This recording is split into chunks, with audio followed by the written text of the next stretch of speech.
And I want you to turn to John 11.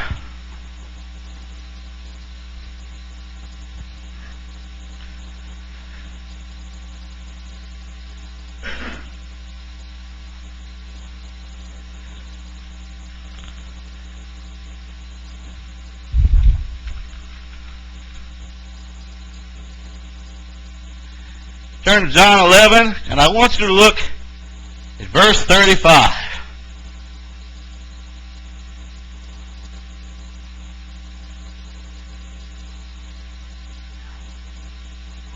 Jesus wept. Turn back to John 11 and go to verse 1. Before we begin to find out exactly why Jesus wept, I want to share with you a reading. It's entitled The Room. I awoke one night and found myself on a cold, hard floor. Anxiety and fear had embraced me as I did not know where I was. In front of me was a door, and I began to have tunnel vision. I knew I didn't want to be in that room, so I ran to the door and grabbed the handle. But alas, did not turn. Suddenly I realized that I was stuck in this room. I pounded on the door. I kicked the door. But the door would not give. I spun to take in exactly where I was. And when I turned directly behind me, there stood a catalog system. One similar to what would be in a library. And I was startled. I walked to the catalog system and saw some of the titles. And I very quickly realized where I was. One of the catalogs had entitled Thoughts That I Had. Another had listed wishes that I had made. One had things that I desired. I was curious, but I ran across one of people that I hurt. I opened it, and to my surprise, the catalog was as long as a pew. I looked at one of the index cards and immediately became ashamed of some of the things that I had done.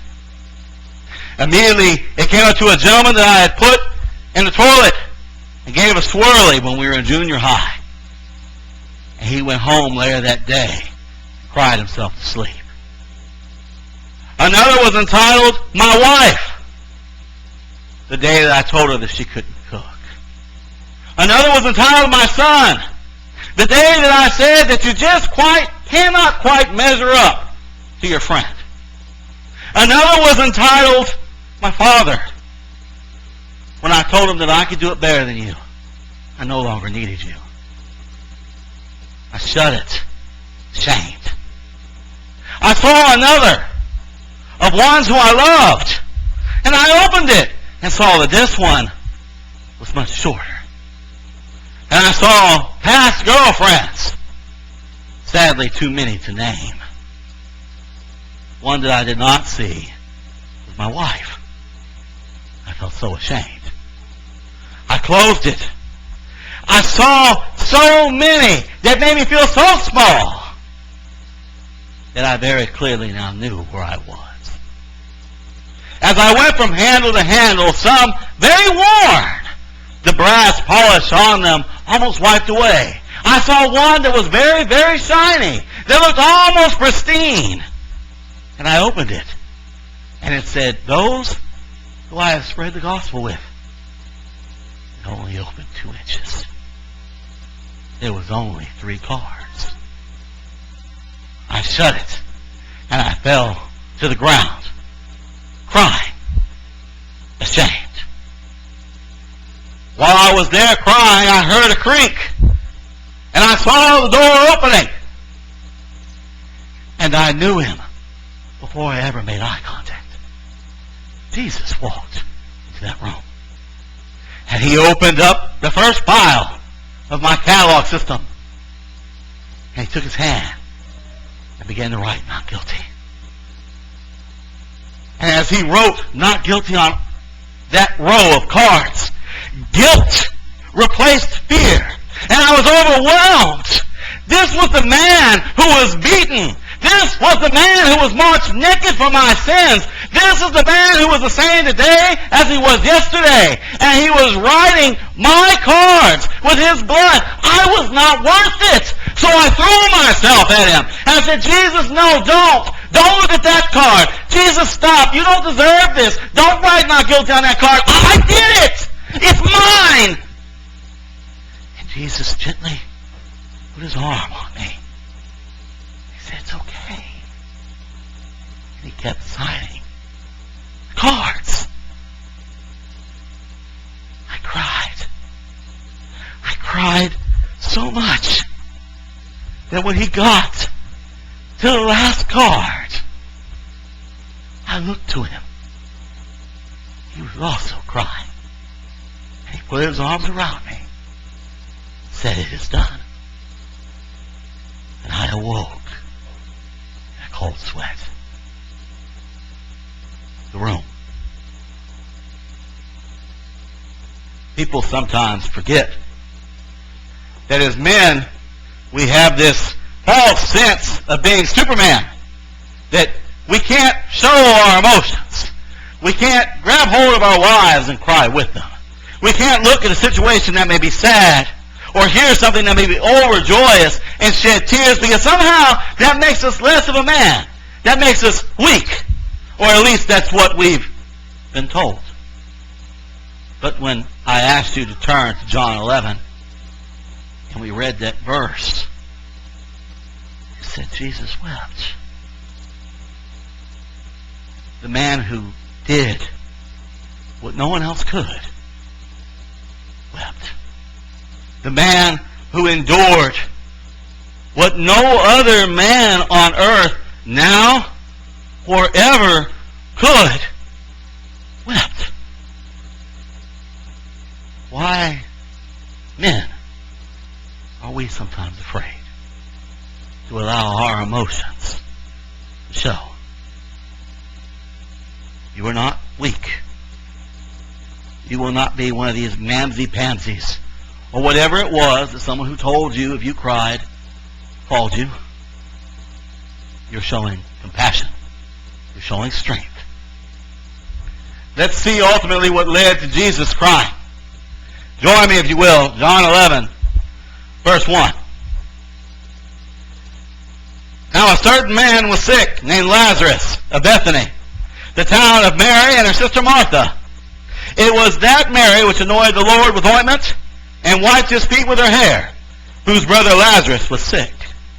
Therefore his sisters sent unto him, saying, Lord, behold, he whom thou lovest is sick. Verse 4. When Jesus heard that, he said, this sickness is not unto death,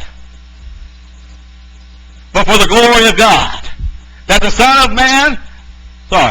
of God might be glorified thereby. Now Jesus loved Martha and her sister, and Lazarus. 6. When he had heard, therefore, that he was sick, he abode 2 days still in the same place where he was. Then after that, saith he to his disciples, let us go into Judea again. His disciples say unto him, Master, the Jews of late sought to stone thee, and goest thou thither again? In chapter 10, Jesus was there. And the Jews had picked up stones to stone him. They were going to kill him. And here he hears that Lazarus is sick. Lazarus is dying. He loves Lazarus. And he tells his disciples, we are going to go. Now Bethany, where they were, is but 2 miles from where he was almost stoned to death. Can you imagine the emotions that were accompanying those disciples? I imagine it was fear. I imagine it was anxiety. I imagine they were literally scared to death to be told by Jesus, we're going to go back. What would your feelings be? Let's put it in today's context. What if I told you that after you had been almost raped or almost victimized of abuse, that in 2 days we're going to go across the street? The person who abused you is still going to be in that house. Would you be excited about going? Would you be eager to head, knowing that the person who did you almost such horrible acts was across the street? What would your mindset be? But Jesus went. Let's see what happens when he arrives. 17. Then when Jesus came, he found that he had lain in the grave for 4 days already. Now Bethany was nigh to Jerusalem, about 15 furlongs off. That's 2 miles. And many of the Jews, those same Jews that were going to stone him, had came to Martha and Mary to comfort them concerning their brother. Then Martha, as soon as she heard that Jesus was coming, went and met him. But Mary sat still in the house. Then said Martha unto Jesus, Lord, if thou hadst been here, my brother had not died. But I know that even now, whatsoever thou wilt ask of God, God will give it thee. Jesus said unto her, Thy brother shall rise again. But Martha said unto him, I know that he shall rise again, and the resurrection is the last day. Jesus said unto her, I am the resurrection and the life. He that believeth in me, though he were dead, yet shall he live. And whosoever liveth and believeth in me shall never die. Believest thou this? In 27, she said unto him, Yea, Lord, I believe thou art the Christ, the Son of God, which should come into this world.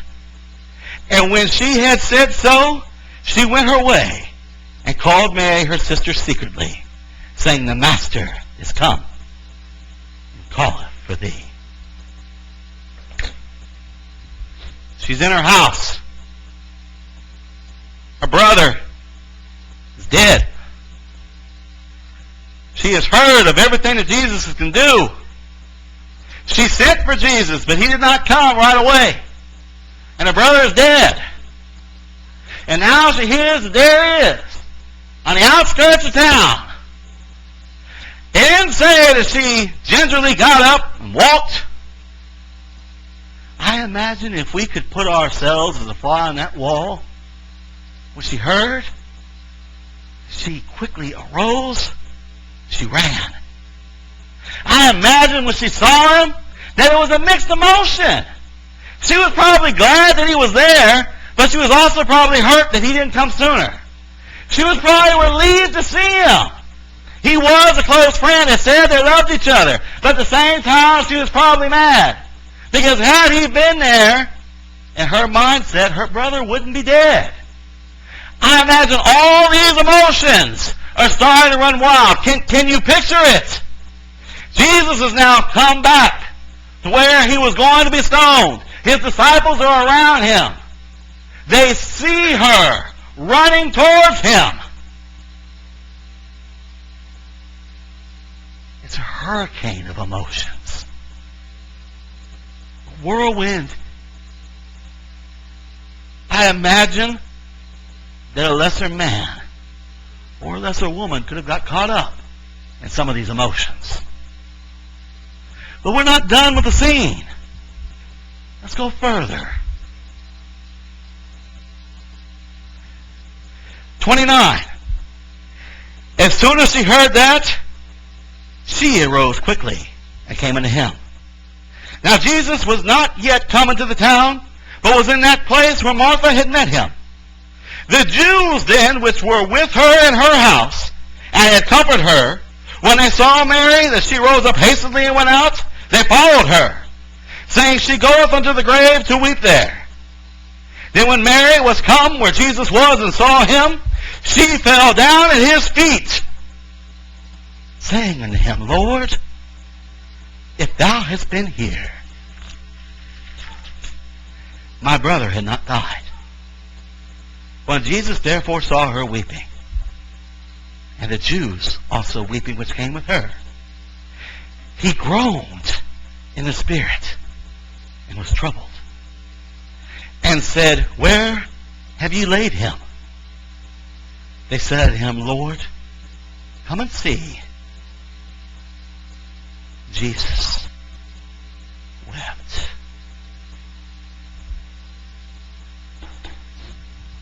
There are many that argue several reasons of why Jesus wept.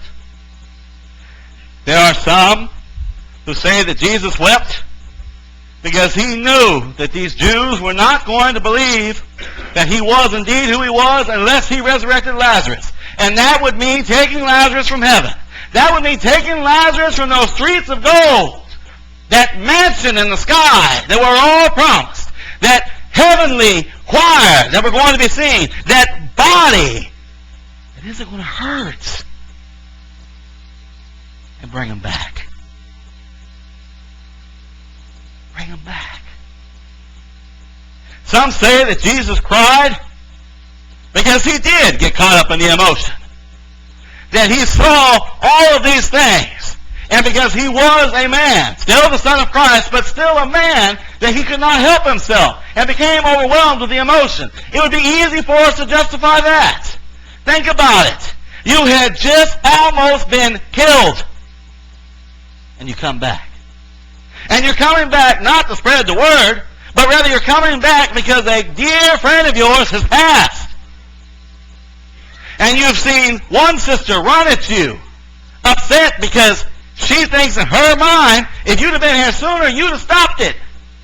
And then the other sister comes, and she throws herself down on her feet and verbalizes her other sister's thoughts.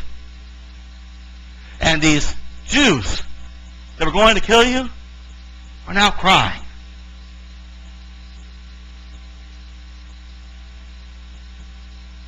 I don't know why Jesus wept. But I know this. When I weep, I don't think of myself as less of a man. When I see Steve, when he prepares the Sunday school lesson, and he gets choked up, and he uses the word, I'm just getting leaky, wipes his eyes, I don't think of him as less of a man. I'd be curious if I went to him and said, oh, you're just a wimp, what he would do. He would probably say, well, dear brother, haven't I seen you cry a few times as well? Because I have. Me and Steve have that relationship we can kid with each other. If you are afraid to cry, shame on you. Paul, she comes home, she's upset, and something terrible has happened, and she starts crying, don't feel less of a man when you wrap your arms around her and a tear falls. You're not. If we watch a sad movie, Old Yeller, who didn't cry during Old Yeller? Oh, you better check yourself if you didn't. I cried like a baby. Tell me you're going to shoot a dog that's been in that movie the entire time and not cry. You're not less of a man when you hear something that bothers you. Give it to him. And after you've given it to him, cry. It's okay. It really is. John Austin stole a little of my thunder. I was going to sing the first verse of Amazing Grace, and you guys were going to come in and help me 2 through 4. So since he's already read it, and now I know it means something to him, I ask that all of you open up your books to the American Baptist Hymnal. Join me, if you will, on 316. And whenever it is that I finish verse 1, I want you to join me in verse 2.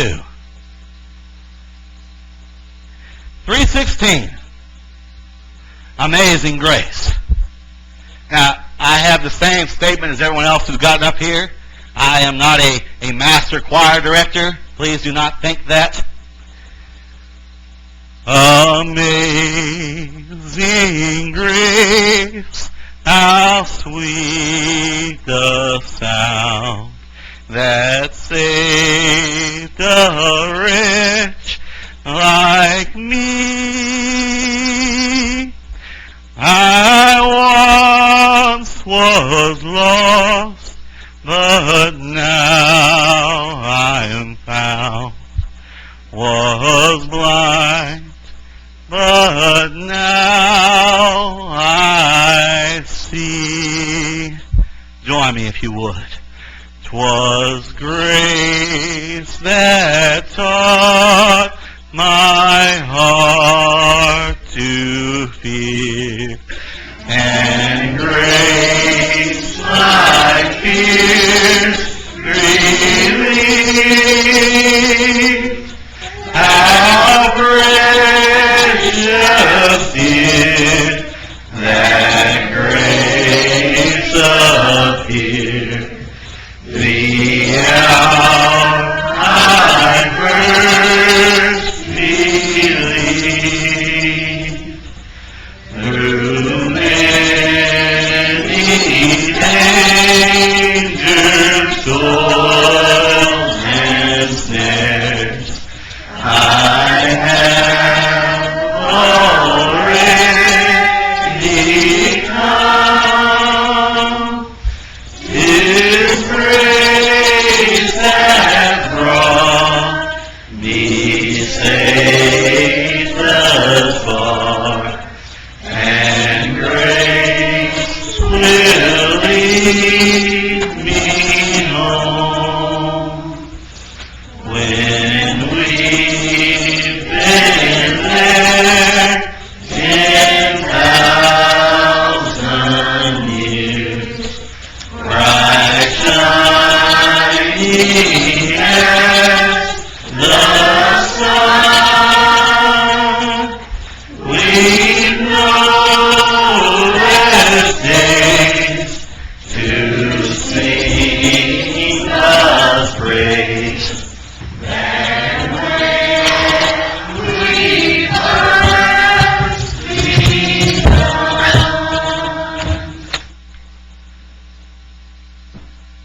Grace. In the first story, it was index cards. There's going to come a point in our life where we are going to have to stand before God and give an account of our life. If you have not accepted Jesus Christ as your Lord and Savior, He will not be there to say not guilty. Today you have a chance, if you will, to write a new card. What will you do with this chance? What will you do? Will my ushers come forward, please?